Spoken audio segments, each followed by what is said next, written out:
Hi எல்லாருக்கும் வணக்கம்.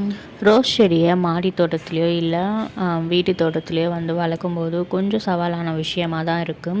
நான் சொல்கிற சின்ன சின்ன டிப்ஸும் அப்புறம் கொஞ்சம் உரமும் வந்து நீங்கள் ரெகுலராக செடிக்கு வந்து கொடுத்துட்டே வந்தீங்கன்னா ரோஸ் செடி வந்து நல்லாவே வளர்த்துட்டு வரலாம்.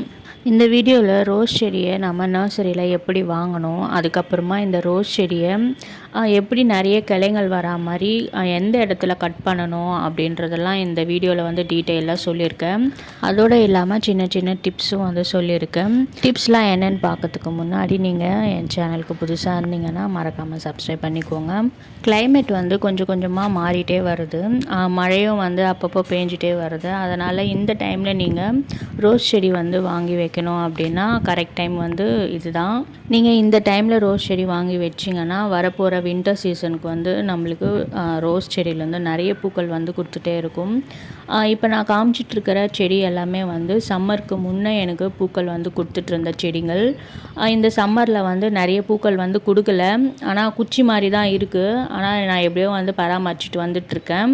ஏன் இந்த பதிவு இப்போ போடுறேன் அப்படின்னா, ரோஸ் செடி வந்து புதுசாக வளர்க்கணுன்னு ஆசைப்பட்றீங்க அப்படின்னா அவங்களுக்கு வந்து இந்த சின்ன சின்ன டிப்ஸ்லாம் வந்து யூஸ்ஃபுல்லாக இருக்கும் அப்படின்றதுக்காக தான் நான் இப்போ போடுறேன். சம்மரில் ரோஸ் செடியை எப்படி வந்து பராமரிக்கணும் அப்படின்ட்டு ஏற்கனவே ஒரு வீடியோ போட்டிருக்கேன். பார்க்காதவங்க மறக்காமல் போய் பாருங்கள். டிப் நம்பர் 1 என்னென்னா, நர்சரியில் ரோஸ் செடியை எப்படி வாங்கணும் அப்படின்றத பார்க்க போகிறோம். நர்சரியில் ரோஸ் பிளான்ட் வாங்கும்போது அந்த செடி வந்து சின்னதாக இருக்கிற மாதிரி நம்ம வாங்கக்கூடாது. ஒரு கிளை இருந்தால் அந்த செடி நீங்கள் வாங்காதீங்க, ஒரு 2-3 கிளை இருக்கிற மாதிரி வாங்குங்க. சின்ன செடியாக இருந்துச்சுன்னா அது வந்து இப்போ தான் அவங்க ஒட்டு கட்டி வச்சுருப்பாங்க. நம்ம வந்து 2-3 கிளையாக இருக்கிறதா பார்த்து வாங்கணுன்னா நம்ம ரீபாட் பண்ணதும் அது சீக்கிரமாக பொழைச்சிக்கும். டிப் நம்பர் 2 என்னென்னா, எப்படி வந்து நம்ம பூ பூத்ததுக்கப்புறம் எங்கே கட் பண்ணால் நிறைய துளிர் வந்து மொட்டு வைக்கும் அப்படின்றத பற்றி இந்த பார்க்கலாம். ரோஸ் செடி நம்ம வளர்க்கும்போது எப்போவுமே அது வந்து நீட்டுக்காக வளரவே கூடாது. நல்லா புஷியாக அடர்த்தியாக வர மாதிரி தான் நம்ம வந்து வளர்க்கணும். அதுக்காக பூவை பூத்து முடிச்சதுக்கப்புறமா நம்ம பூக்கள் வந்து பறிக்காமல் விட்டுறக்கூடாது. அதை வந்து நம்ம அடிக்கடி கட் பண்ணி ப்ரூன் பண்ணி விடணும். இப்போ பூ பூத்ததுக்கப்புறமா நான் வந்து எங்கே கட் பண்ணணும் அப்படிங்கிறத சொல்கிறேன். இப்போ பூ பூத்ததுக்கு கீழே வந்து 3 இலை இருக்கா, அதுக்கு கீழே வந்து 3 இலை இருக்குது, அதுக்கு நெக்ஸ்ட்டு கீழே வந்து 5 இலை இருக்குது. அந்த 5 இலை இருக்கிற இடத்துல தான் நம்ம வந்து அதுக்கு மேலே வந்து எப்போவுமே நம்ம பூ வந்து கட் பண்ணி விடணும். அப்போ தான் அந்த 5 இலை இருக்குது பார்த்திங்களா, அந்த கணுவிலேருந்து நம்மளுக்கு வந்து புது தளிர் வந்து வரும். இதே மாதிரி இன்னொரு பூவும் அதே மாதிரி கட் பண்ணிக்கலாம். இப்படி கட் பண்ணால் தான் உங்களுக்கு வந்து நிறைய கிளைங்கள்லாம் நிறைய வரும். ஒரு கலையிலையும் நம்மளுக்கு வந்து பூ வைக்கும். அப்போ வந்து நிறைய பூ பூக்கும், செடியும் வந்து பார்க்க புஷியாக இருக்கும். நான் இதை கட் பண்ணி 1 வாரம் ஆச்சு. 1 வாரத்துக்கு அப்புறமா அந்த துளிர் வந்து எங்கே வந்திருக்கு அப்படின்றத காமிக்கிறேன். இப்போ பாருங்கள், நான் கட் பண்ண இடத்துல அந்த கணுவிலேருந்து இப்போ துளிர் வந்திருக்கா, அதுக்கு கீழேயும் ஒரு துளிர் வந்திருக்கு. இந்த மாதிரி நம்ம கட் பண்ணால் தான் நிறைய துளிர் வந்து வரும். அப்போ தான் செடி வந்து நல்லா கிளையாக வைக்கும். பூவும் வந்து நம்மளுக்கு வந்து கொத்து கொத்தாக பூக்கும். இருங்க, இன்னொரு கிளையிலையும் பாருங்கள், அதே மாதிரி பாருங்கள் எத்தனை துளிர் வந்து புதுசாக, அதுவும் ரெட் கலரில் ஃப்ரெஷ்ஷாக வந்திருக்கு. இந்த மாதிரி தான் நீங்கள் வந்து ரோஜா செடியை வந்து ப்ரூன் பண்ணி விடணும்.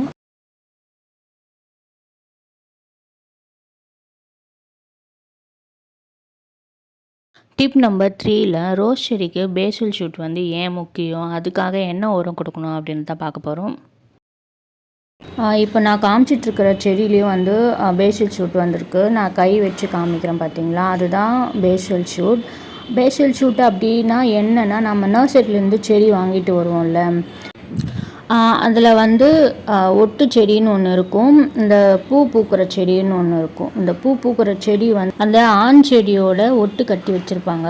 அந்த பூ பூக்கிற செடி இருக்கும் பார்த்திங்களா, அந்த இடத்துலேருந்து ஒரு கிளை வந்து புதுசாக வரும். அது வந்து நல்லா அந்த ஸ்டெம் வந்து நல்லா தடிமனாக நல்லா நீட்டாக போகும். அதில் வந்து நிறைய வந்து மொட்டுக்கள் வைக்கும்.